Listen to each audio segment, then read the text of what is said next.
சர்வ வல்லமையுள்ள எங்கள் ஆண்டவரே, தர்மையான நேரத்திற்காக உமக்கு ஸ்தோத்திரம். நாங்கள் கூடி வந்து உம்மை ஆராதிக்கும்படி நீர் பாராட்டி இருக்கிற தயவுக்காக உமக்கு நன்றி. மீண்டுமாக நீர் எங்களுக்கு கொடுத்திருக்கிற சந்தர்ப்பத்திற்காக உமக்கு ஸ்தோத்திரம். ஆண்டவரே, நாங்கள் கூடி வரும்போது நீர் அங்கே வருகிறீர் என்று நாங்கள் வாசிக்கிறோம். உம்மை உயர்த்தும் போது நீர் எங்கள் மத்தியில் மகிமைப்படுகிறீர். ஆண்டவரே, இம்மட்டும் துதிகளாலும் ஸ்தோத்திரங்களினாலும் உம்மை உயர்த்தினோம், நீர் மகிமைப்பட்டீர். இப்பொழுது நீர் வார்த்தையினாலே எங்களோடு கூட இடைபெறப் போகிறீர். உங்களுடைய வசனத்தை அனுப்புங்கப்பா. ஆண்டவரே, வந்திருக்கிற நிமித்தம் நீர் கிருபை பாராட்டும்படி நாங்கள் ஜெபிக்கிறோம்.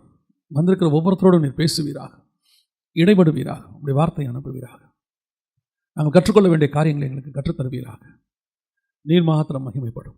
எங்கள் ஆண்டவர் இயேசுவின் நாமத்தில் பிதாவே, அல்லேலூயா. நம்ம ஏன் பொதுவாக ஒரு புஸ்தகத்தை மொத்தமாக தியானிக்க போகிறோம் அப்படின்னா, சில காரியங்களை ரூத் புஸ்தகத்தில் வாசிக்கும் போது பொதுவாக அது ஒரு சரித்திரமாக இருக்குது. ரூத் அப்படின்றத ஒரு அம்மாவுடைய சரித்திரமாக இருக்கிறது.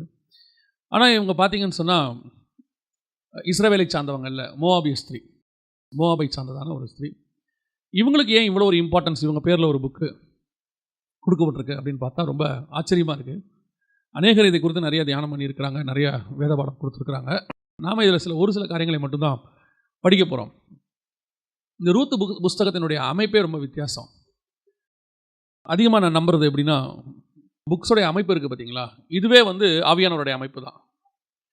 ஆவியானவர் தான் அமைச்சு கொடுத்துருக்கிறாரு. எழுதப்பட்ட விதத்தில் சம்பவத்தில் பார்த்தீங்கன்னா ஆதியாகமத்துக்கு பிறகு யோபு தான் வரணும் நியாயமாக. இப்போ யோபு புஸ்தகம் தான் அந்த சம்பவத்தின்படி பார்த்தா ஆதியாகமத்தில் நமக்கு ஆரம்பத்திலே வரணும். ஆதியாகமம் வந்த பிறகு நடுவிலே அது வரணும். ஆதியாகம புஸ்தகம் நடுவிலே யோபு புஸ்தகம் வரணும். ஏன்னா யோபுடைய சரித்திரம் மோசே காலத்துக்கு முற்பட்டது. ஆனால் அமைக்கப்பட்ட விதம் பார்த்தீங்கன்னா நமக்கு அது சங்கீதத்துக்கு முன்னாடி வரும். அதுக்கு ஒரு காரணம் இருக்குது. அதே மாதிரி தான் நீங்கள் புதிய ஏற்பாட்டில் பார்த்தீங்கன்னா பவுல் சபைகளுக்கு நிருபம் எழுதுவார். ரோமரில் ஆரம்பித்து தெசலோனிக்கேயரில் முடிப்பார். அதுக்கு பிறகு தனி மனுஷனுக்கு போயிடும் நிருபம்லாம். ஆனால் அந்த 7 பார்த்தீங்கன்னு சொன்னால் 7 சபைகளுக்கு எழுதுவார். ஆனால் எழுதப்பட்டதில் முதல்ல எந்த சபைக்கு அவர் எழுதினார்னு பார்த்தீங்கன்னு சொன்னால் தெசலோனிக்கேயருக்கு தான் ஃபஸ்ட்டு எழுதினார். கால அமைப்பின்படி கிபி 45 அவர் என்ன பண்ணுறாரு, தெசலோனிக்கேயருக்கு தான் ஃபஸ்ட்டு எழுதுறாரு.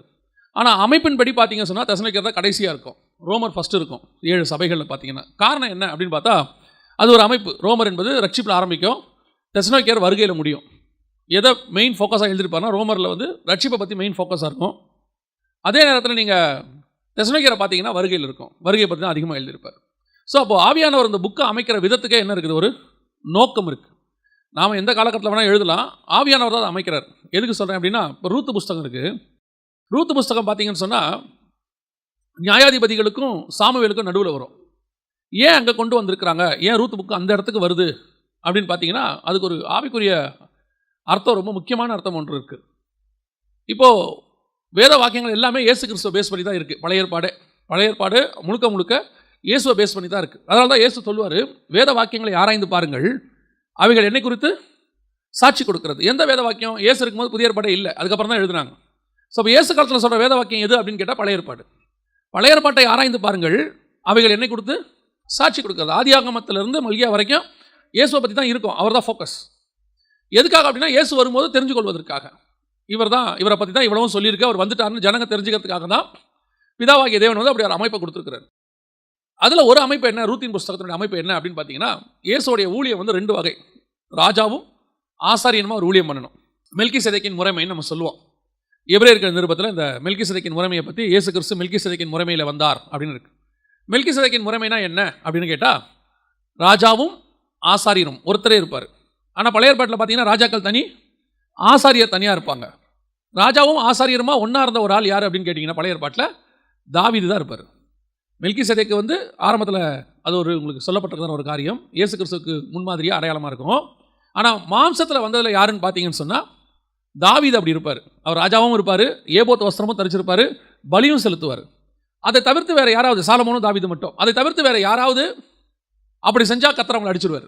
சவுல் பலி செலுத்தினாலும் சரி, அதற்கு பிறகு உசியா ராஜா செஞ்சாலும் சரி, யார் செஞ்சாலும் கர்த்தர் ஒத்துக்க மாட்டார். இவங்க 2 பேருக்கு மட்டும். அதுக்கும் ஒரு காரணம் இருக்குது. அந்த மாதிரி இந்த மெல்கிசேதேக்கின் முறைமை அப்படின்னு நம்ம சொல்லுவோம், ராஜாவும் ஆசாரியமும். இப்போ நம்ம சபையுமே அப்படி தான் இருக்குது.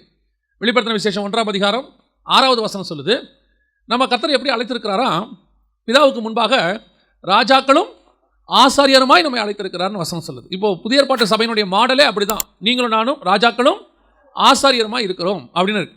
பழைய ஏற்பாட்டில் ஜனங்க வேற, ராஜா வேற, ஆசாரியர் வேற. இப்போ நம்ம அப்படி இல்லை, ராஜாக்களும் ஆசாரியருமாய் இருக்கிறோம். இப்போ இயேசு கிறிஸ்து இந்த ரெண்டும் உடையவராய் வந்தார், ஆசாரியராகவும் ராஜாவாகவும் வந்தார். ஆனால் இயேசு கிறிஸ்துவோடைய ஊழியம் வந்து இப்போ ஆசாரிய ஊழியம் தான் முடிஞ்சிருக்கு. அவர் ராஜாவாக இருந்தாலும் இன்னும் ஒரு ராஜாவாக என்ன செய்யல, பூமியில் ஆளுகை செய்யல. ஆயிடவர் சரசாட்சியில் தான் அதை செய்ய போறார் வெளிப்படையா. அவர் உள்ளுக்குள்ள ராஜா தான், அதில் எந்த மாற்று கருத்தும் இல்லை. அதனால தான் இயேசுவை கேட்கும்போது யூதருக்கு ராஜாவானா நீ சொல்லுகிறபடி தான் அப்படிங்கிறார். இயேசு பிறந்ததுலேருந்து சிலுவையில் அறையப்படுற வரைக்கும் அவர் ராஜா ராஜான்னு சொல்லிகிட்டே இருப்பாங்க. பிறக்கும் போது யூதருக்கு ராஜாம்பாங்க, சிலுவையில் அறையப்படும் போது மேலே என்ன எழுதி போட்டாங்க, யூதருக்கு ராஜான்னு எழுதி போட்டாங்க. ஸோ அவர் ராஜா தான், ஆனால் ராஜ்யபாரம் இன்னும் பண்ணலை. அவருக்கு முதல்ல ஒரு வேலை இருக்குது, ஆசாரியத்துவம், பலியாகணும். அந்த ஆசாரியத்துவ வேலையை தான் முடிச்சிருக்கிறாரு, இன்னும் ராஜா ஊழியம் வரல. இது ரெண்டுத்துக்கும் நடுவில் தான் இப்போ யார் வந்திருக்கிறா, திருச்சபை வந்திருக்கு, நாம் வந்திருக்கிறோம், புறஜாதி சபை வந்திருக்கு.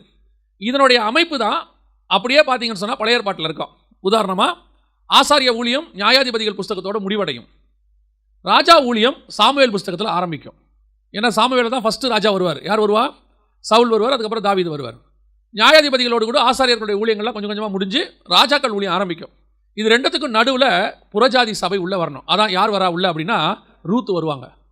அதனுடைய அமைப்பு தான் நம்ம வரப்போகிறதான இந்த தீர்க்க தரிசனத்தினுடைய மறைபொருள் தான் ரூத்தின் புஸ்தகம்.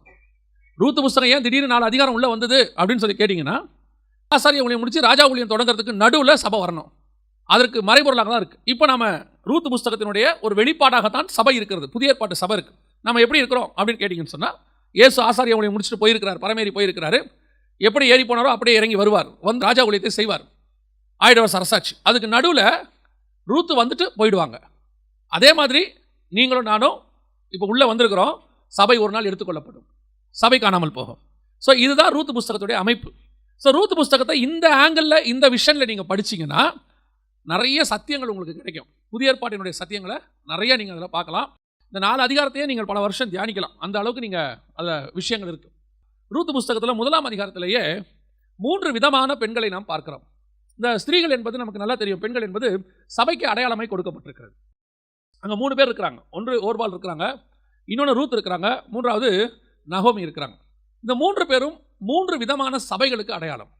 3 விதமாக நாம் இப்போ தியானிக்கிற விதத்தை நான் உங்களுக்கு சொல்கிறேன். 3 விதமான சபைகளுக்கு அடையாளமாக இருக்குது.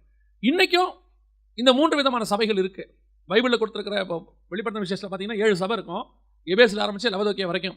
இந்த 7 சபையும் இன்றைக்கும் பூமியில் இருக்கும். அதாவது லவோதிக்கேயா இருக்குதா அப்படி இல்லை, அந்த அமைப்பு, அதனுடைய தன்மைகள் இன்றைக்கும் இருக்கும். அதே சுபாவத்தோடு கூட சபைகள் இருக்கும் இன்றைக்கி பூமியில். அதனால தான் கர்த்தர் அதை கொடுத்து வச்சிருக்கிறார். அதே மாதிரி தான் ரூத் புஸ்தகத்தில் இருக்கிற அந்த 3 சபைகளுடைய அமைப்பும் இன்றைக்கி இருக்கும். முதலாவது நீங்கள் எடுத்துக்கிட்டீங்கன்னு சொன்னால் நகோமி. நகோமியோடைய சுபாவங்களை நீங்கள் பார்த்தீங்கன்னு சொன்னால், இன்றைக்கி நாம் அப்படிப்பட்ட சுபாவம் உடையவங்களாக இருக்கிறோமா? ஒரு சுய பரிசோதனை தான். நாம் எந்த சபையை சார்ந்தவங்களாக இருக்கிறோம். இப்போ நம்ம பேசுகிறது டினாமினேஷனை பற்றி அல்ல, சபையினுடைய சுபாவம். நீங்களும் நானும் தான் சபை. இங்கே உட்காந்துருக்கிற நீங்களும் நானும் தான் சபை, நாம தான் சபை. இப்போ நாம் எந்த சுபாவத்தை உடையவர்களாக இருக்கிறோம் அப்படின்னு சொல்லி ஒரு சுய பரிசோதனை பண்ணி பார்க்க போகிறோம். அதான் அங்கே இருக்குது. முதலாவது வாசிங்க, ரூத்தின் புஸ்தகத்தில் 1வது வசனத்தை வாசிங்க பார்ப்போம். நியாயாதிபதிகள் நியாயம் விசாரித்து வரும் நாட்களில் தேசத்திலே பஞ்சம் உண்டாயிற்று. அப்பொழுது யூதாவில் உள்ள பெத்லகேம் ஊரானாகிய ஒரு மனுஷன் தன் மனைவியோடும் 2 குமாரரோடும் கூட மோவாப் தேசத்திலே போய் சஞ்சரித்தான். இப்போ நகோமி முதலாவது நல்லா கவனிச்சு பார்த்தீங்கன்னா, எங்க பஞ்சம் இருக்குதோ அங்கே அவங்க இருக்க மாட்டாங்க. எங்க பஞ்சம் இருக்குதோ அங்கே இருக்க மாட்டாங்க. எங்க ஆசீர்வாதம் இருக்குதோ அங்கே தான் இருப்பாங்க. ஆசீர்வாதம் இங்கே இருந்தால் அவங்க அங்கே போயிடுவாங்க, ஆசீர்வாதம் அங்கே இருந்துச்சுன்னா அங்கேருந்து அங்கே போயிடுவாங்க. இது ஒரு சுபாவம். உங்களுக்கு தெரியும், இஸ்ரவேல் சபையை பற்றி ஆண்டவர் சொல்லும்போது புறஜாதியார் இடத்துல போக வேண்டாம் என்று சொல்லுவார். அவராக பிடிச்சி கொடுக்குற காலகட்டம் வேறு, பாபிலோனுக்கு பிடிச்சி கொடுத்தாரு, அது வேறு. மற்றபடி சொல்லும்போது நீங்கள் போய் வேறு யாரோட என்ன செய்யாதீங்க, கலக்காதீங்க, வேறு எங்கேயும் போகாதீங்க, இங்கேயே தங்கியிருங்கம்பார். ஆனால் அவங்களுடைய சுபாவம் என்ன அப்படின்னா, பல நேரங்களில் திருப்பி அவங்க தேவனுக்கு பிரியமில்லாத இடத்துக்கு போகிறதுக்கு ரெடியாக இருப்பாங்க. காரணம், அவங்களுக்கு ஒரு தேவை அங்கே இருக்கும். இப்போது இஸ்ரவேலில் பெத்லகேமில் தேவனுடைய வீட்டில் என்ன வந்துருச்சு அப்படின்னு கேட்டிங்கன்னு சொன்னால், கர்த்தருடைய தேசத்தில் ஒரு பஞ்சம் வந்துருச்சு. பஞ்சம் வந்த உடனே அவங்க ஒரு முடிவு எடுக்கிறாங்க, இல்லை நாம் இந்த பஞ்சத்தில் இருக்க வேண்டாம், நம்ம புறப்பட்டு எங்கே போயிடுவோம், மோவாபுக்கு போயிடுவோம். மோவாப் யார்? ஆண்டவர் கர்த்தர் அருவருக்கிறதான ஒரு தேசம். வசனம் சொல்லுது 10 தலைமுறை மட்டும் மோவாபியருடன் சேரக்கூடாது அப்படிங்கிறார் ஆண்டவர். அப்படிப்பட்டதான ஒரு தேசம். அந்த தேசத்துக்கு சாப்பாடு கிடைக்குதுன்னு ஒரு குரூப் போயிருச்சு. சாப்பாடு கிடைக்குது, அங்கே ஆசீர்வாதமாக இருக்குது அப்படின்னு சொல்லி ஒரு குரூப் போகுது. இன்னைக்கு பல சபைகள் இப்படிப்பட்டதான ஒரு சுபாவம், எருசலேம் சபைகளை போல. இது எருசலேம் சபைக்கு ஒரு அடையாளம். இப்போ இது ஒன்றை வச்சுக்கிட்டு மட்டும் நான் சொல்லலை, நீங்கள் வாசிங்க 19வது வசனத்தை வாசிங்க. அப்படியே இருவரும் பெத்லகேம் மட்டும் நடந்து போனார்கள். ஏன் பெத்லகேம் மட்டும் நடந்து திரும்பி போகிறாங்க அப்படின்னு கேட்டிங்கன்னா, 6வது வசனம் வாசிங்க. கர்த்தர் தம்முடைய ஜனங்களை சந்தித்து அவர்களுக்கு ஆகாரம் அருளினார் என்று அவள் மோவாப் தேசத்திலே கேள்விப்பட்டு தன் மருமக்களோட கூட மோவாப் தேசத்திலிருந்து திரும்பி வரும்படி எழுந்து. இப்போ பெத்லகேம்ல சாப்பாடு கிடைக்குதுன்னு இப்போ எங்கேருந்து போகிறாங்க? இப்போ மோவாப்லேருந்து பெத்லகேமுக்கு போகிறாங்க. முதல்ல பெத்லகேம்ல சாப்பாடு இல்லை, மோவாப்ல இருந்துச்சு. ஆசீர்வாதம் அங்கே இருக்குது அப்படின்ட்டு அவங்க அங்கே போயிட்டாங்க. இப்போ அங்கே போய் தங்கி இருக்கும்போது பார்க்குறாங்க, இப்போ கொஞ்ச நாள் ஆகிப்போச்சு, 10 வருஷம் ஆகிப்போச்சு. அங்கே அப்படி தான் வசனம் சொல்லுது, 10 வருஷம் அங்கே இருந்து விட்டார்கள் அப்படின்னு இருக்குது. அப்போ 10 வருஷம் கழிச்சு பார்க்குறாங்க, இப்போ வசனம் சொல்லுது மோவாப்ல பஞ்சம் வந்துருச்சு, பெத்லகேம்ல என்ன வந்துருச்சு? ஆசீர்வாதம், ஆகாரம் கிடைச்சிருச்சு. உடனே இவங்க புறப்பட்டு எங்கே போகிறாங்க? பெத்லகேமுக்கு போகிறாங்க. இப்படி ஒரு குரூப் ஒன்று இருக்கும், இப்படி ஒரு சபை இருக்கும். கர்த்தர் உங்களை எங்கே நாட்டப்படுறாரோ அந்த இடத்தில் நீங்கள் தங்கி இருக்க வேண்டும். கர்த்தர் சொல்கிற இடத்துல தங்கணும். உங்களை கொண்டு வந்து வைத்த ஆண்டவர் உங்களை போஷிக்கவும் வல்லமை உள்ளவராக இருக்கிறார். சில நேரங்களில் இப்படிப்பட்ட வனாந்திரம் வருவது இயல்பு. அதான் எனக்கு ஆண்டவர் சொல்லிக் கொடுத்தது ஒன்று தான். வேதாகமத்தில் வனாந்தரத்தை கடந்து போகாத பரிசுத்தவான்கள் கிடையாது. நீங்கள் கர்த்தருடைய கரத்தில் இருக்கக்கூடிய பரிசுத்தவானா இருக்கும் என்று சொன்னால் நீங்கள் கண்டிப்பாக வனாந்தரத்தை கடந்து போக வேண்டியது அவசியமாக இருக்கிறது. நீங்கள் வேறு யாரை வேணாலும் எடுத்துக்கொள்ளுங்க. ஆபிரகாம்லேருந்து ஆரம்பிச்சுக்கோங்க. ஆபிரகாம் வனாந்தரத்துக்கு போயிருக்கிறார், ஈசாக்கு வனாந்தரத்துக்கு போயிருக்கிறார், யாக்கோபு பிரயாணப்பட்டு போயிருக்கிறார். அதுக்கு பிறகு இஸ்ரவேல் ஜனங்கள், மோசே போயிருக்கிறார், இஸ்ரவேல் ஜனங்கள் போயிருக்கிறாங்க. அதற்கு பிறகு எலியா போயிருக்கிறார், எலிசா போயிருக்கிறார், தானியேல் சிறைப்பட்டு போயிருக்கிறார், யோசேப்பு போயிருக்கிறார். அதற்கு பிறகு ஏன் இயேசு கிறிஸ்து வனாந்தரத்துக்கு போனார்? சீஷர்கள் உபத்திரத்துக்குள்ளே கடந்து போனார்கள். பவுல் பிரயாணப்பட்டு வனாந்தரத்துக்கு போனார். யார் போகலை? பல நேரங்களிலே நாம் இருக்கிற இடத்துல குறைவுகள் வருவது இயல்பு. அது வாழ்க்கையில் ஒரு பார்ட். பிரச்சனையோ போராட்டமோ உபத்திரவமோ நம்ம வாழ்க்கையில் அது ஒரு பார்ட். அது ஒரு காலகட்டத்தில் அது கடந்து போகும். உடனடியாக நம்ம என்ன செய்கிறோம்? அந்த பிரச்சனையை சகிக்க கூடாமல் இமிடியேட்டாக உடனே நான் ட்ரான்ஸ்ஃபர் ஆகி இங்கேருந்து இன்னும் கொஞ்சம் மோவாப்ல பாருங்கள், அங்கே சாப்பாடு கிடைக்குது, அங்கே போயிடுவோம், டெம்பரவரி அங்கே போயிடுவோம். அப்புறம் அங்கே இருக்கிறது, அப்புறம் அங்கே இருக்கும்போது கொஞ்சம் பார்க்குறது, அங்கே கொஞ்சம் பிரச்சனை வரும். உடனடியாக என்ன செய்யறது? அங்கேருந்து புறப்பட்டு பெத்லகேமுக்கு வர்றது. கர்த்தர் என்ன விரும்புகிறாருன்னா, இந்த பிரச்சனையை நான் உனக்கு ஏன் அனுமதி கொடுக்குறேன்னா, நீ அங்கேயே இருக்கிறியா இல்லையான்னு பார்க்கறதுக்கு தான் அந்த பிரச்சனையே கர்த்தர் அனுமதி கொடுக்குறாரு. கர்த்தர் ஏன் உங்களை உபத்திரத்துக்கு என்ன நடத்துறாருன்னா, அந்த உபத்திரத்தில் நீங்கள் கர்த்தரோடு கூட இருக்கிறீங்களான்னு பார்க்கறதுக்கு தான் ஆண்டவரே அந்த அனுமதி கொடுக்குறாரு. இன்னைக்கு நிறைய பேர், அதுவும் இந்த ஜென்ரேஷன், இப்போ இருக்கக்கூடிய சபைகள், இந்த கிரேஸ் டாக்டரின், ஹைப்பர் கிரேஸ், சூப்பர் கிரேஸ் அப்படின்லாம் வரும்போது அவங்க என்ன எதிர்பார்க்குறாங்க அப்படின்னா, உனக்கு வாழ்க்கையில் பிரச்சனை இல்லை, போராட்டம் இல்லை, கண்ணீர் இல்லை, உபத்திரவம் இல்லை அப்படின்னு சொல்லி அவங்க சொல்கிறாங்க. அதுக்கு கேட்டால் விசுவாச அறிக்கை. நான் சொல்கிறேன், யாரும் போராட்டத்தை விரும்பவில்லை, யாரும் பிரச்சனையை விரும்பவில்லை. ஆனால் அது வாழ்க்கையில் ஒரு பார்ட். அது வந்தாலும் அதை ஏற்றுக்கொள்வதற்கு தயாராக இருக்கணுங்கிறது ரொம்ப முக்கியம். இன்னைக்கு பல நேரங்களில் உபத்திரவம் உண்டுன்னு இயேசு சொன்னாரா இல்லைன்னு சொன்னாரா? உபத்திரவம் உண்டுன்னு சொல்றாரு. அப்படின்னா என்ன அர்த்தம்? அது வரும், அது அது அது ஒரு பார்ட். சில நேரங்களில் நீங்கள் டாக்டர் கேட்டு பாருங்க, நல்ல டாக்டர் நீங்கள் கேட்டு பாருங்க, கொஞ்சம் ஜுரம் அடிச்சா மாத்திரையெல்லாம் போடாதீங்கம்பாங்க. சாதாரண ஜுரத்துக்கு என்ன செய்யாதீங்க?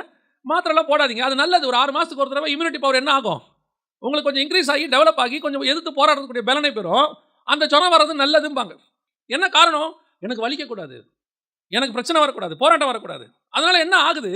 நீங்கள் விரும்புறது வேற விஷயம், ஆனால் வரும்போது அதை ஏற்றுக்கொள்ளக்கூடிய மனப்பக்குவம் இருக்க மாட்டேங்குது. நான் ஆவிக்குரிய விதத்திலும் சொல்லுகிறேன். ஆவிக்குரிய விதத்திலும் சில நேரத்தில் என்ன வரும்? சில பிரச்சனைகள் வரும், போராட்டம் வரும், இல்லாமலாம் இருக்காது. அப்படி வரும்போது அதை ஏற்றுக்கொள்ளக்கூடிய மனப்பக்குவம் இருக்கா? பொறுமையாக உட்கார்ந்து அதை சகிக்கக்கூடிய சுபாவம் இருக்குதா? உடனடியாக ஏன் இப்படி நடக்குது? எதுங்க என்ன பிரச்சனை? உடனே எப்படி நடக்குது? என்ன பண்ணலாம்? உடனே ஒரு தீர்க்கதரிசியை பார்த்துருவோம். இப்போ நமக்கு என்ன? உடனே அந்த பிரச்சனையை சால்வ் பண்ணணும். நல்லா கவனிச்சுக்கொள்ளுங்க. உங்களை கையில் வச்சிருக்கிறவருக்கு உங்களுடைய டிசைன் அவர் கையில் இருக்குது. உங்கள் டிசைன் அவர் கையில் இருக்குது. எதை எப்படி சால்வ் பண்ணணும்னு அவருக்கு நல்லா தெரியும். அவர்கிட்ட கொஞ்சம் கொடுத்துட்டு கொஞ்சம் அமைதியாக உட்காருங்க. அதுதான் அவர் சொல்கிறாரு, நீ கொஞ்சம் சும்மா இருங்கிறாரு. நீங்களோ சும்மா இருப்பீர்கள். உங்களாலையும் என்னாலையும் செய்ய முடியாத ஒரே வேலை சும்மா இருக்கிறது. நம்மளால சும்மாவே இருக்க முடியாது பாருங்க. ஏதாவது ஒன்று அப்படியே இது எப்படி வெளியே வர்றது? ஒன்றும் நமக்கு முடியாது, ஒன்றும் வர முடியாது. இல்லை, நமக்கு தான் தெரியுமே என்ன நடக்குதுன்னு. ஆண்டவர் நீங்கள் பல நேரத்தில் இப்படி விஷயத்தை காம்ப்ளிகேட்டட் ஆக்கி விட்டுறீங்க. இப்போது இஸ்ரவேல் ஜனங்களை உள்ளே போக சொல்கிறாரு. இவன் என்ன பண்ணிவிட்டான்? உள்ளே போய் பார்த்துட்டு வந்துட்டு ரொம்ப பிரச்சனையாக இருக்குது, எல்லா ஆளுங்களாம் தாட்டியாக இருக்கான், ராட்சசராக இருக்கிறான், நாங்கள் உள்ளே போகல அப்படின்னு கர்த்தர் சொன்னார். சரி, அப்படி ஒரு 40 வருஷம் என்ன செய்ய? சுற்றிட்டு வா. 40 வருஷமா தெரியாமல் சொல்லிட்டு நாங்கள் உள்ளே போகிறோம். அந்த பேச்சு கிடையாது. ஒன்று நான் போக சொல்லும் போது போ, இல்லை நான் சொல்லும் போது 40 வருஷம் கழிச்சு போ. இப்போ இவன் என்ன பண்ணுறான்? போக சொல்லும் போது போகலை. 40 வருஷம்னு இவனுக்கு என்ன வந்துருச்சு? மனம் அடிவாயிருச்சு. இல்லை, நாங்கள் இப்போயே உள்ளே போகிறோம். உள்ளே போனால் அடி வாங்கிட்டு வந்தான். கர்த்தர் ஏன் அந்த 40 வருஷம் சுத்த சொன்னார்? உன்னை 40 வருஷம் சுத்த வைக்கணும்னு அவருக்கு ஆசை கிடையாது. அழகாக போய் பாருங்க. அவர் உள்ளே போக சொல்லும் போது ஏனோக்சின் புத்திரராகிய ராட்சதர் உள்ளே இருப்பாங்க. 40 வருஷம் கழிச்சு அவங்க உள்ளே போவாங்க. உள்ளே போகும்போது பாருங்க, அந்த ராட்சதரின் புத்திரர் உள்ளே இருக்க மாட்டாங்க. அவங்க உள்ளே போகும்போது கர்த்தர் விட்டு வைத்த ஜாதிகள் என்ன வெளியில் இருக்கும், அதில் ஏனோக்சின் புத்திரர் இருக்க மாட்டாங்க. காரணம், நீ 40 வருஷம் சுத்திட்டு வா, அதுக்குள்ளேயே உன் எதிரியெல்லாம் நான் அழிச்சு முடிச்சிடுறேன். நீ யாரை பார்த்து பயந்தியோ அவங்க இருக்க மாட்டான். காரணம், நீ அங்கே உள்ளே போகும்போது சமாதானமாய் குடியிருக்கணும், சந்தோஷமா குடியிருக்கணும். உன் சந்தோஷத்துக்கு எது தடையா இருக்குதோ அதை நான் நீக்கி போடுறேன். அது வரைக்கும் பொறுமையா இரு. எத்தனை வருஷம்? 40 வருஷம் நீ இரு, நான் திருப்பி உன்னை பத்திரமா உள்ள கொண்டு போறேன். ஆனா நம்மளால அந்த பொறுமை இருக்காது, நம்மளால அதை ஏற்றுக்கொள்ள முடியாது. உடனடியாக இதுக்கு என்ன செய்யலாம்? உடனே புறப்பட்டு அங்க போலாம். அங்க போனா ஒரு பிரச்சனையும் இல்லையாமா. கவனிங்க, ஈசாக்கு ஒரு பஞ்சம் வருது. ஈசாக்கு காலத்தில் ஒரு பஞ்சம் வருகிறது. ஆனா வசனம் தெளிவா சொல்லுது, ஆபிரகாமின் நாட்களில் உண்டான பஞ்சத்தை அல்லாமல். ஏன் அப்படி சொல்றாங்க அப்படின்னு சொன்னா, ஆபிரகாம் காலத்தில் ஒரு பஞ்சம் வந்துச்சு. ஆபிரகாம் என்ன பண்ணிவிட்டார்? எகிப்துக்கு போயிட்டாரு. பஞ்சம் வந்த உடனே எங்க போயிட்டாரு? எகிப்துக்கு போயிட்டார். கர்த்தர் எங்க இருக்க சொல்றாரு அங்க இருங்க. சில நேரங்களில் வேலை ஸ்தலத்தில் கொஞ்சம் கீழே இருக்கிறவங்களோ மேலே இருக்கிறவங்களோ பிரச்சனை பண்ணிக்கிட்டே இருப்பாங்க உங்களை. உடனே நமக்கு என்ன தோணும் தெரியுமா? இந்த வேலையை விட்டுட்டு வேற வேலை பார்க்கலாமா? கர்த்தர் சொல்லுவார், நீ அங்கே இரு. ஏன்? அங்கே உன்னை எப்படி ஆசீர்வதிக்கணும்னு கர்த்தருக்கு தெரியும். அடிமையாய் போன தானியேலை நேபுகாத் நேச்சார் முகங்குப்புற விழுந்தானாம் அவனுக்கு முன்னாடி. அந்த விளக்கத்தை சொன்ன உடனே முகங்குப்புற விழுந்தானாமா. இவன் அடிமை, அவன் ராஜா. ஆனால் அடிமைக்கு முன்னாடி யார் விழுறது? ராஜா விழுவார். கர்த்தரால் அதை செய்ய வைக்க முடியும். உன்னை ஓவர் நைட்டில் கர்த்தர் உயர்த்தி மேலே உட்கார வைக்கவும் கர்த்தரால் முடியும். You must. நீங்கள் கர்த்தர் சொல்கிற இடத்துல இருக்கணும் பாருங்க. நீங்கள் இருக்கிற இடத்துல இருங்க. நாம போனது இயேசுநாதரே சொல்றாரு, அவர்களோ மோசேயின் ஆசனத்தில் அமர்ந்திருக்கிறார்கள், அவர்கள் சொல்லுகிறபடி செய்யுங்கள், அவர்கள் செய்கிறபடி செய்யாதிருங்கள். அவன் அப்படிதான் போதிப்பான் கரெக்டா. அவன் செய்ய மாட்டான். அவனை விட்டு அவன் செய்யறதெல்லாம் பார்க்காத, அவன் கரெக்டாக போதிக்கிறான் மட்டும் பாரு. அவனுக்கு நியாய தீர்ப்பு கர்த்தர் கொடுத்துட்டு போட்டோம். நீ அவங்ககிட்ட என்ன செஞ்சிடாத. நீ போயிட்டு அவன் சரியில்லை இவன் சரியில்லைன்ட்டு கடைசியில் நீ வேஸ்ட்டாக போயிடாது. அதான் இப்போ நடக்க போகுது. நிறைய பேர் இங்கேருந்து மோவாபுக்கு போகிறது, மோவாப்லேருந்து திருப்பி பெத்லெஹேமுக்கு வருது. அங்கே போனால் சரியாக இருக்கும், இங்கே போனால் சரியாக இருக்கும். ஆண்டவர் சொல்றாரு, ஒரு இடத்துல தங்கி இரு. நீ எங்கே இருந்தாலும் எனக்கு தெரிஞ்சு ஒன்று தாங்க உண்மை. நாம் எங்கே கர்த்தர் சொல்கிற இடத்துல இருக்கிறோமோ, எங்கே கர்த்தர் சொல்கிற இடத்துல ஸ்டே பண்ணுறோமோ, அங்கே கர்த்தர் கண்டிப்பாக ஆசீர்வதிப்பார். அது எருசலேமாக இருந்தாலும் ஆசீர்வதிப்பார், பாபிலோனாக இருந்தாலும் ஆசீர்வதிப்பார், எகிப்தா இருந்தாலும் ஆசீர்வதிப்பார். கர்த்தர் உன்னை எகிப்துக்கு கூட்டிகிட்டு போயிட்டாரா? அங்கே இருக்க சொல்கிறாரா? நீங்கள் இருங்க, கர்த்தர் எகிப்தில் வச்சு ஆசீர்வதிப்பார். கர்த்தர் நம்மளை அங்கே போக சொன்னது கன்ஃபர்மேஷன் ஆயிடுச்சா? அங்கே போங்க, அங்கே உங்களை ஆசீர்வதிக்க கர்த்தர் வல்லமையுள்ளவராக இருக்கிறார். அவ்வளோதான். கர்த்தர் உங்களை சொன்ன இடத்துல நீங்கள் தங்கி இருங்க. அவன் மோசமானவன் தான், அது ஆண்டவர் தெரியுமே, சொல்லி தான் அனுப்பிச்சு விட்டுருக்காரு. பாருங்க, ஈசாக்க சொல்கிறார், நீ இந்த தேசத்தில் குடியிருன்னு சொல்கிறாரு. கீழே வசனம் சொல்லுது, தன் மனைவி அழகாக இருக்கிறபடினால அந்த ஊரார் தன்னை கொன்று போடுவார்கள் என்று ஈசாக்கு பயந்தானாமா. அப்புறம் என்ன அர்த்தம்? உயிர் பயம் இருக்கு அவனுக்கு. என்னை கொன்னே போடுவாங்க, ஆனால் என்னை பரவாயில்ல, நான் இங்கே இருக்கிறேன். ஏன்? என்னை கர்த்தர் இருக்க சொல்லியிருக்கிறார். இந்த தேசத்தில் கர்த்தர் என்னை ஆசீர்வதிப்பார். அல்லேலூயா. நிறைய பேர் இந்த டிவியில் நிறைய வரும், பஞ்சம் வரும், பல தேசங்களில் வந்து பேங்க்ரப்ட் ஆகும், பல இடத்துல வந்து சிலிண்டர் விலை ஏறும், பெட்ரோல் விலை ஏறும், அப்புறம் அரிசி விலை ஏறும், எல்லாம் வாங்க முடியாதுன்னு சொல்லி டிவிலெலாம் சொல்லுவாங்க. அவ்வளோதான், ஜனங்க நிலைமை மோசமாக. நான் சொல்கிறேன், நீங்கள் கர்த்தர் சொல்கிற இடத்துல இருங்க. எப்பேற்பட்ட பஞ்சத்திலும் கர்த்தர் உங்களை ஆசீர்வதிக்க வல்லமையுள்ளவராக இருக்கிறார். அல்லேலூயா. அலைந்து திரிகிற சபையாக இருக்கவே கூடாது. இங்கே கொஞ்ச நாள், அங்கே கொஞ்ச நாள், அந்த இடத்துல போய் இருக்கிறது, அந்த அனுபவம் உங்களுக்கு எனக்கும் இருக்கக்கூடாது. இதுதான் நகோமியோட அனுபவம். நகோமி அப்படிப்பட்டவங்க பாருங்க, கடைசி வரைக்கும் மேன்மை அடையவே முடியாது. ஏதாவது ஒரு இடத்துல இருக்கும். இது நகோமியோட சுபாவம். ரெண்டாவது, இன்னொரு சபை இருக்கு பாருங்க, ஓர்பால்னு ஒரு சபை இருக்கு. இது ரெண்டாவது வகையான சபை. வாசிங்க 10வது வசனத்தை வாசிங்க. 1ஆம் அதிகாரம் 10வது வசனம். உம்முடைய ஜனத்தண்டைக்கு உம்முடன் கூட யார் சொல்றது? நகோமி கிட்ட யார் சொல்றது? ஓர்பாலும் ரூத்தும் சொல்றாங்க. 2 பேரும் தான் சொல்றாங்க, உங்க கூடவே வந்துடுறோம் அத்தை, நாங்கள் உங்க கூடவே வந்துடுறோம், நீங்க எங்க போறீங்களோ நாங்களும் அங்கே வரோம். ஏன்? இப்போ இவங்களும் பேசிக்கா எதுக்கு தான் வராங்க? ஆசீர்வாதத்துக்கு தான் வராங்க. அது எந்த மாற்று கருத்தும் இல்லை. இங்கே சாப்பாடு இல்லை, பெத்லகேமில் சாப்பாடு இருக்கு, நம்ம போகலாம் அப்படின்னு சொல்லி இவங்களும் பேசிக். அதான் நான் சொல்றேன், எப்பவுமே சொல்வேன், சபைக்கு ஆரம்பத்தில் நாம் தேவனை தேடி வருகிறது, தேவனை அறியாத காலத்தில் ஒரு 90% பேர் ஆசீர்வாதத்துக்காக தான் வரோம். ஏதோ ஒரு ஆசீர்வாதம் கிடைக்கும், நமக்கு ஒரு ஏதோ ஒன்று குறைபாடு இருக்கும், அது சுகமளிக்க வேண்டிய இருக்கும், டெலிவரன்ஸ் தேவைப்படும், இல்லை டிப்ரெஷனில் இருப்போம், இல்லை கடன் தொல்லையில் இருப்போம். இதுலேருந்து கர்த்தர் என்னை காப்பாற்றுவார், இதுக்கு தான் நம்ம வரோம். அது உண்மை, அதான் சுவிசேஷம். அதில் எந்த மாற்று கருத்தும் இல்லை. நம்ம எதிர்பார்ப்போடு தான் வரோம் ஆண்டவர்கிட்ட, அது தப்பும் கிடையாது. இயேசுகிட்ட வந்தவங்கள 100% பேர் எப்படி தான் வந்தான்? ஒரு தேவையோடு கூட தான் வந்தான். அது கண்ணு தெரியாதவங்களாக இருக்கட்டும், காது கேட்காதவங்களாக இருக்கட்டும், அல்லது வியாதிப்பட்ட குஷ்டமுடையவங்களாக இருக்கட்டும், அல்லது பிள்ளை மரிச்சு போச்சுன்னு வந்தவங்களா இருக்கட்டும், அது உடம்பு சரீரம் சுகம் இல்லைன்னு வந்தவங்களா இருக்கட்டும், வந்தவங்களில் பெரும்பான்மையானவங்க எத்தனை பேர் வந்தாங்க? ஒரு தேவையோடு தான் வந்தாங்க. வசனத்துக்காக வந்தவங்க கொஞ்சம் பேர் தான், ஒரு 10%.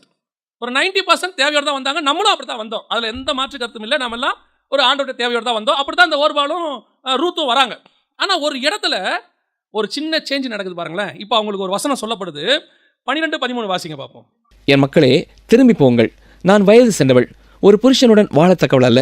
அப்படிப்பட்ட நம்பிக்கை எனக்கு உண்டாயிருந்து நான் இன்று இரவில் ஒரு புருஷனுக்கு வாழ்க்கைப்பட்டு பிள்ளைகளை பெற்றாலும் அவர்கள் பெரியவர்கள் ஆகும் மட்டும் புருஷருக்கு வாழ்க்கைப்படாதபடிக்கு நீங்கள் பொறுத்திருப்பீர்களோ? அது கூடாது. என் மக்களே, கர்த்தருடைய கை எனக்கு விரோதமாக இருக்கிறதுனால் உங்கள் நிமித்தம் எனக்கு மிகுந்த விசனம் இருக்கிறது என்றாள். இப்போ இவங்க ஆசீர்வாதத்துக்கு தான் வராங்க. ஆனால் ஆசீர்வாதம் இருக்கு, கிடைக்குதுன்னு தெரியுது. சாப்பாடு கிடைக்கும். பெத்லகேமுக்கு போயிட்டா என்ன கிடைக்கும்? சாப்பாடு கிடைக்கும், ஆனால் ஃபியூச்சர் கிடையாது. சாப்பாடு இருக்கும், ஆனால் என்ன இருக்காது? ஃபியூச்சர் கிடையாது. அங்கே போனால் கல்யாணம் பண்ண முடியும். இன்னொன்று, இஸ்ரவேல் ஜனங்கள் மோவாபியர் என்ன பண்ண மாட்டாங்க? பெரும்பாலும் கல்யாணம் பண்ண மாட்டாங்க. சட்டப்படி நியாயப்பிரமாணத்தின்படி என்ன செய்ய மாட்டாங்க? இப்போ இந்த அம்மா என்ன சொல்லுது? நாங்கள் உங்களுக்கு கல்யாணம் பண்ணி வைக்கணும்னா என் பையனை தான் உங்களுக்கு கொடுக்கணும். ஏன்னா அதான் முறை. நியாயப்பிரமாணத்தின்படி ஒருத்தன் இறந்துட்டா அவனுடைய தம்பியோ இல்லை அவனுடைய தம்பியோ தான் என்ன செய்யணும்? திருமணம் பண்ணணும். அது நியாயப்பிரமாண முறைப்படி. அப்போ அந்த அம்மா சொல்லுது, எனக்கு கொடுக்கறதுக்கு என்ன இல்லை? வழி இல்லை. அப்போ எங்கள் ஊருக்கு வந்தீங்கன்னா உங்களுக்கு என்ன கிடையாது? ஃபியூச்சர் கிடையாது. நீங்கள் வேணா உங்கள் ஊருக்கு போங்க, உங்கள் ஊர் சட்டப்படியாக தான் நீங்கள் கல்யாணம் பண்ணிக்கலாம், எல்லாம் செஞ்சுக்கலாம். ஆனால் என் கூட வந்தீங்கன்னா உங்களுக்கு ஃபியூச்சர் கிடையாது. இதை கேட்ட உடனே, நல்லா கவனிங்க, இதை கேட்ட உடனே 2 பேருமே தான் அழுகுறாங்க. வாசிங்க 14வது வசனம். அப்பொழுது அவர்கள் சத்தமிட்டு அதிகமாய் அழுதார்கள். இப்போ 2 பேருக்கு தெரியுது ஃபியூச்சர் முடிஞ்சிருச்சு. இப்போ அத்தையோட நம்ம போகிறோம் பெத்லகேமுக்குன்னா சாப்பாடு கிடைக்கும், சோறு போடுவாங்க, 3 வேளை சாப்பாடு கிடைக்கும். ஏன்னா பெத்லகேமில் சாப்பாடு இருக்குன்னு நல்லா தெரிஞ்சு போச்சு. ஆனால் எனக்கு என்ன இல்லை, அப்படியே வாழ்க்கையை ஓட்ட வேண்டியதுதான். இப்படியே தான் போகும் என் லைஃப், ஃபியூச்சரே கிடையாது. சத்தமிட்டு அழுதார்கள். அப்புறம் ஓர்வாள் தன் மாமியை முத்தமிட்டு போனாள். ரூத்தோ அவளை விடாமல் பற்றி கொண்டாள். ஓர்வாள் தன் மாமியை முத்தமிட்டு, அதான் ரொம்ப முக்கியம், முத்தமிட்டாள் இல்லை, முத்தமிட்டு போனாள். போயிட்டா, திருப்பி போயிட்டா. இன்னைக்கு இப்படி ஒரு குரூப், இப்படி ஒரு சபை இயேசுகிட்ட இருக்குது. வருவாங்க, ஆசீர்வாதத்தை பெற்றுக்கொள்றதுக்கு வருவாங்க, ஆசீர்வாதம் கிடைக்கும். ஆனால் ஃபியூச்சரை பற்றி யோசிக்கும் போது கொஞ்சம் அப்படியே பேக் ஸ்லைட் ஆவாங்க. கொஞ்சம் பேக் ஸ்லைட். என்ன நடக்கும், ஏது நடக்கும் தெரியாது. No future. நமக்கு என்ன இல்லை? எதிர்காலம் இல்லை. அதனால் நிறைய பிள்ளைகள் இந்த உலக பிரகாரமான வேலையை ப்ரிஃபர் பண்ணுது, உலக பிரகாரமான காரியங்களை ப்ரிஃபர் பண்ணுது. ஸ்பிரிச்சுவாலிட்டிக்கு இம்பார்ட்டன்ஸ் இல்லை. ஏன்னா ஸ்பிரிச்சுவாலிட்டி என்பது விசுவாசத்தின் அடிப்படையாய் கொண்டது. விசுவாசம்னா என்ன? நம்பப்படுகள் மேல் உறுதியும் காணப்படாத மேல் நிச்சயம். உன் ஃபியூச்சர் என்னன்னு இங்கே தெரியாது, ஆனால் நல்லா இருக்கும், அவ்வளோதான். இதுதான் ஆவிக்குரிய வாழ்க்கை. ஊழியம் என்பது கர்த்தருடைய கரத்தை பிடிப்பது. நாளைக்கு என்ன நடக்கும்னு தெரியாது, நாளைக்கு இருப்பமா இருக்க மாட்டோம்னு கூட தெரியாது. அழைத்தவர் உண்மை உள்ளவர், முடிவு பரியந்தம் நடத்த உள்ளவர். சில ஆட்கள் எங்க ரிட்டர்ன் ஆகிறான் தெரியுமா? எங்க ரிட்டர்ன் ஆகிறான்? எனக்கு இங்கே வந்தால் ஃபியூச்சர் இல்லைன்னு அவன் யோசிக்கிறான் பாருங்க, அங்கே தான் ரிட்டர்ன் ஆகிறான். இன்னைக்கு ஊழியத்தில் இருக்கிறவங்க எல்லாரும் ஒரு காலத்தில் எப்படி வந்தவங்கன்னு நினைக்கிறீங்க? இன்னைக்கு இருக்க நிறைய பேர் நினச்சிக்கிறாங்க இப்போ இருக்கிறவங்களாம் ஏதோ படிக்காம வந்துட்டாங்கன்னு. இல்லை, நல்லா படித்து பிஇ படித்தவங்க, டாக்டர் படித்தவங்களாம் வேலையை விட்டுட்டு வந்திருக்காங்க மினிஸ்ட்ரிக்கு. இன்னைக்கு நிறைய பேர் ஏசுக்கிட்ட வரணும். என்ன கிடைக்கும்? என்ன ஃபியூச்சர்? பிள்ளைகளுக்கு, பேர பிள்ளைகளுக்கு என்ன கிடைக்கும்? என்ன கிடைக்கும்லாம் தெரியாது. ஆனால் ஒன்று, எதிர்காலம் அவருடைய கரத்தில் இருக்கிறது, அவர் பார்த்துக்கொள்வார். அந்த நம்பிக்கையோடு தான் கர்த்தர்கிட்ட வரணும். ஒரு கூட்டம் திரும்பி போயிருச்சு, பேக் ஸ்லைடிங், திரும்பி போயிருச்சு. ஆனால் அவன் போகும்போது எப்படி போவான் தெரியுமா? அழுது முத்தமிட்டு. திரும்பி போகும்போது கூட எப்படி போயிருக்கான்? நல்லா அழுது முத்தமிட்டு. நான் தான் சொல்கிறேன், முத்தம் கொடுக்குறவங்க எல்லாரையும் நம்பிடக்கூடாது. நான் சொல்கிறது யூதாஸையும் ஒரு பாலை மட்டும் இல்லையா? 2 பேருமே முத்தம் கொடுத்து தான் போனாங்க. இல்லை, 2 பேரும் முத்தம் கொடுத்து தான் போனாங்க. பேக் ஸ்லைடிங், பின்னாடி போகிறவங்க. சில நேரத்தில் அன்பாக இருக்கிற மாதிரி தான் இருக்கும், திடீர்னு பார்த்தா குத்திட்டு போயிடுவாங்க பின்னாடி. நான் ஒன்று மட்டும் சொல்கிறேன், நம்முடைய நேர் பார்வை இயேசு கிறிஸ்துவின் மேல் மட்டும்தான் இருக்கணும். இப்போவும் சொல்கிறேன், என்ன கிடைக்கும் தெரியாது. ஊழியத்துக்கு வரீங்களா? வாங்க. ஆனால் என்ன கிடைக்குன்னு எங்களை கேட்காதீங்க, கர்த்தரை கேளுங்க. நீங்கள் வேலைக்கு வரல, ஊழியத்துக்கு வந்திருக்கிறீங்க. அதுவும் எதுக்கு வந்திருக்கீங்கன்னா கற்றுக்க வந்திருக்கிறீங்க. உங்கள் ஊழியத்தை நீங்கள் தொடங்குற வரைக்கும் கற்றுக்கிற இடம் தான் இங்கே. அதான் எனக்கு ஆண்டவர் சொல்லி கொடுத்தாரு. ஆண்டவர் தண்ணி மேலே நடன்னு சொன்னாரா, தைரியமாக போட்டை விட்டு இறங்கிடணும். ஏன்? நம்ம நடக்கிற இடத்துல இயேசு இருக்கிறார். இல்லை நடக்க தெரியாது மூழ்க போகிறோமா, கவலையப்படக்கூடாது, தூக்கத்துக்கு இயேசு இருக்கிறார். இல்லையா, வேணாங்க நான் திருப்பி போய் போட்லேயே உட்காந்துக்கிறேன், சோத்திரம், அங்கேயும் இயேசு உட்காந்துருக்கிறார். அவர் நடக்க சொன்னாலும் தோத்திரம், தண்ணியில் மூழ்க சொன்னாலும் சோத்திரம், போட்டில் உட்கார சொன்னாலும் சோத்திரம். ஏன்னா கர்த்தர் கூட இருக்கிறார், அவ்வளோதான். அது இருந்தால் போதும். Don't think about the future. அந்த பயமே உங்களுக்கு வேணாங்கிற. ஓர்வாளுக்கு பயம் வந்துருச்சு. கூட தான் வந்தாங்க, அப்பம் கிடைக்கும், எல்லாம் கிடைக்கும். ஃபியூச்சர் உனக்கு மன கணவன் கிடைக்க மாட்டாரு, பிள்ளை இருக்காது, ஒன்றும் இருக்காதியா, வரியா இப்படி யோசிக்கிறாங்க. ஐயோ. ஆனால் ஒன்று மட்டும் நான் உங்களுக்கு சொல்கிறேன், உங்களுடைய எதிர்காலம் கர்த்தருடைய கரத்தில் வரையப்பட்டிருக்கு. அதை பற்றின பயம் நமக்கு தேவையே. கடைசியாக ஒரு சபை இருக்குது, அதை மாத்திரம் நான் சொல்லிட்டு முடிக்கிறேன். வாசிங்க 16வது வசனத்தை வாசிங்க. 1:16 வாசிங்க. அதற்கு ரூத், நான் உம்மை பின்பற்றாமல் உம்மை விட்டு திரும்பி போவதை குறித்து என்னோட பேச வேண்டாம். நீர் போகும் இடத்திற்கு நானும் வருவேன், நீர் தங்கும் இடத்திலே நானும் தங்குவேன். உம்முடைய ஜனம் என்னுடைய ஜனம், உம்முடைய தேவன் என்னுடைய தேவன். இதுதான் நல்ல சபைக்கான அடையாளம், நல்ல ஊழியக்காரனுக்கான அடையாளம், நல்ல விசுவாசிக்கான அடையாளம். நான் கர்த்தர் எங்கே இருக்கிறாரோ நான் அங்கே இருப்பேன். கர்த்தர் சொல்லுகிற இடத்தில் நான் இருப்பேன். அவர் என்ன கொடுக்குறாரோ அதை நான் சாப்பிடுவேன். அவர் சொல்கிற இடத்துல நான் ஊழியம் பண்ணுவேன். அவர் எப்படி ஊழியம் பண்ண சொல்கிறாரோ அப்படி ஊழியம் பண்ணுவேன். ஒவ்வொருத்தருக்கும் ஒரு ஊழியம், ஒவ்வொருத்தருக்கும் ஒரு அழைப்பு, ஒவ்வொருத்தருக்கும் ஒரு வாழ்க்கை, ஒவ்வொருத்தரும் யூனிக். ஆண்டவர் சொல்லி கொடுத்தாரு. நம்மளுக்கு எப்படி கை ரேகை வந்து ஒவ்வொருத்தருக்கும் தனியாக இருக்குதோ, அதே மாதிரி ஒவ்வொருத்தருக்கும் வாழ்க்கையும் தனியாக இருக்குது. ஒருத்தர் மாதிரி இன்னொருத்தர் வாழ்க்கை கிடையவே கிடையாது. ஏன்னா நம்முடைய காலங்கள் அவருடைய கரத்தில் வரையப்பட்டிருக்குன்னா என்ன அர்த்தம்னா கைரேகைன்னு அர்த்தம். மார்க்கா இருக்குது, அவருடைய கையில் கைரேகையாக இருக்குது.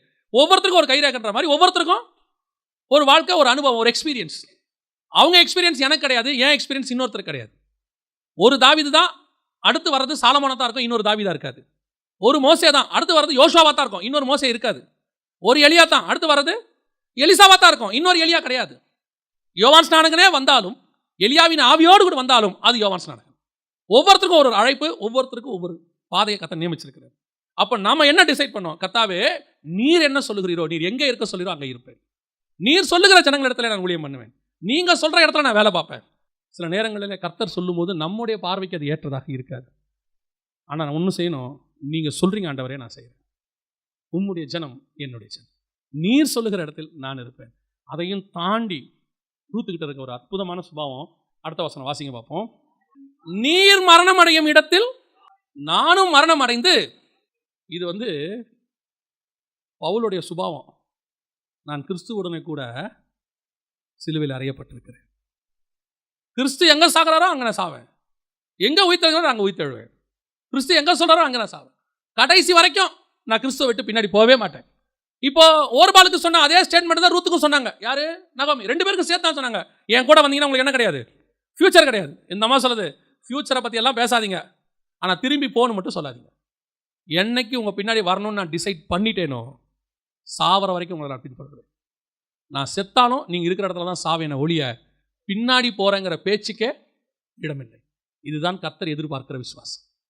இன்னைக்கு சபைகள், ஒரு சில சபைகள் அப்படி இருக்குது. நிறைய பேர் பேக் ஸ்லைடிங். ஓர்வாள் போகும்போது இந்த அம்மா என்ன சொன்னாங்க, உம்முடைய தேவனே. ஆனால் ஓர்வாள் திரும்பி போகும்போது ரூத் நகோமி சொல்கிறாங்க, அந்த வசனம் என்ன சொல்லுது, அவள் திரும்பி தன் தேவர்களிடத்திலே போனாள். அந்த வசனம் பாருங்களேன், 1ஆம் அதிகாரத்தில் 15வது வசனம் வாசிங்க. அப்பொழுது அவள், இதோ உன் சகோதரி தன் ஜனங்களிடத்துக்கும் தன் தேவர்களிடத்துக்கும் திரும்பி போய்விட்டாளே, நீயும் உன் சகோதரியின் பிறகே திரும்பி போ என்றாள். தங்கள் தேவர்களிடத்துக்கும் திரும்பி போனாள். அப்ப நல்லா கவனிச்சுக்கொள்ளுங்க, அவ ஜனத்துக்கிட்ட மட்டும் போல பின்மாற்றம் அடைஞ்சு அவ எங்க போயிட்டா? பழைய கடவுள்கிட்டே போயிட்டா. அவ எங்க இருந்து வந்தாலும் அந்த கடவுளை ஆராதிக்க போயிட்டா. ஆனா ரூத் அப்படி இல்லை. நான் ஒன்ன பின்தொடர்றது மாத்திரமல்ல, உன் தேவனையும் நான் பின்தொடர்கிறேன். அதுதான் ரொம்ப முக்கியம். நாம் இங்கே வந்தது ஆசீர்வாதத்துக்காக வேணா இருக்கலாம் ஆரம்பத்தில், ஆனால் பின்தொடர்கிறது ஆசீர்வாதத்துக்காக அல்ல, தேவனுக்காக, இயேசுவுக்காக. அவர் கொடுத்தாலும் கொடுக்கா விட்டாலும் நான் அவருக்கு பின்தொடர்வேன். எனக்கு ஃபியூச்சர் இருக்குதோ இல்லையோ நான் பின்தொடர்வேன்.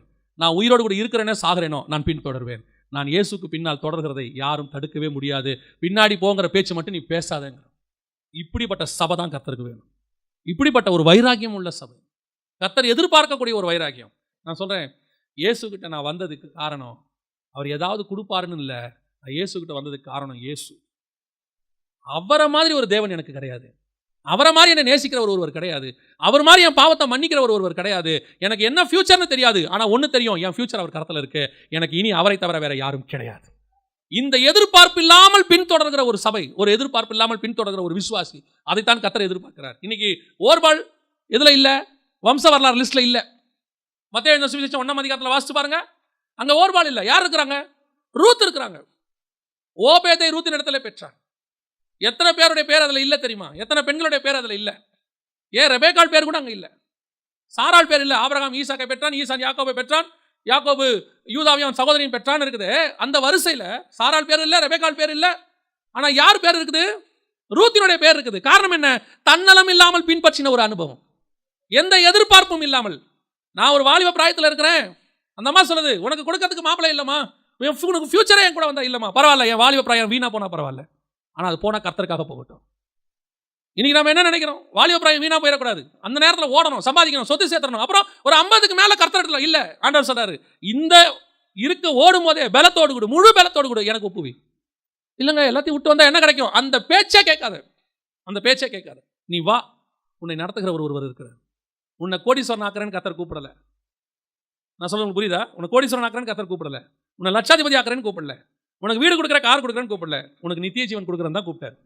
அதை மாத்திரம் எதிர்பார்த்து வருகிற சபையா இருக்குமானால் அந்த சபை தான் கர்த்தர் எதிர்பார்க்கிற ரூத் சபையாக இருக்கும். பிரதிபலன் எதிர்பார்க்காம. எனக்கு அதை கடைசி ஒரு காரியம் இருக்கு, நான் சொல்லிட்டு முடிக்கிறேன். அது ரொம்ப அற்புதமான ஒரு விஷயம். வாசிங்க 4:13-14 வாசிங்க. போவாஸ் ரூத்தை விவாகம் பண்ணினான். அவள் அவனுக்கு மனைவியானாள். அவன் அவளிடத்தில் பிரவேசித்த போது அவள் கற்பந்தரித்து ஒரு ஆண் பிள்ளையை பெற கர்த்தர் அனுக்கிரகம் பண்ணினார். அப்பொழுது ஸ்திரீகள் நகோமியை பார்த்து, சுதந்திரவாளி அற்றுப்போகாதபடிக்கு இன்று உனக்கு தயை செய்த கர்த்தருக்கு ஸ்தோத்திரம், அவன் பேர் இஸ்ரவேலிலே பிரபலமாக கடவது. இப்போ நகோமி பேர் வந்துருச்சு, யார் பேர் போயிருச்சு? ரூத் பேர் போயிருச்சு. அதுக்கப்புறம் போவாஸ் ரூத்தை விவாகம் பண்ணினான், அவ்வளோதான் இருக்குது. அதுக்கப்புறம் ரூத்துங்கிற பேரே இருக்காது. மருமகளாகி இப்போ தாய் யார் ஆகிட்டா அந்த பிள்ளைக்கு? நகோமி ஆகிட்டாங்க. அதுக்கப்புறம் ரூத் இருக்கவே மாட்டாங்க, ரூத் காணாம போயிடுவாங்க. அதுக்கப்புறம் ரூத் எங்கேயுமே இருக்க மாட்டாங்க பைபிளில்.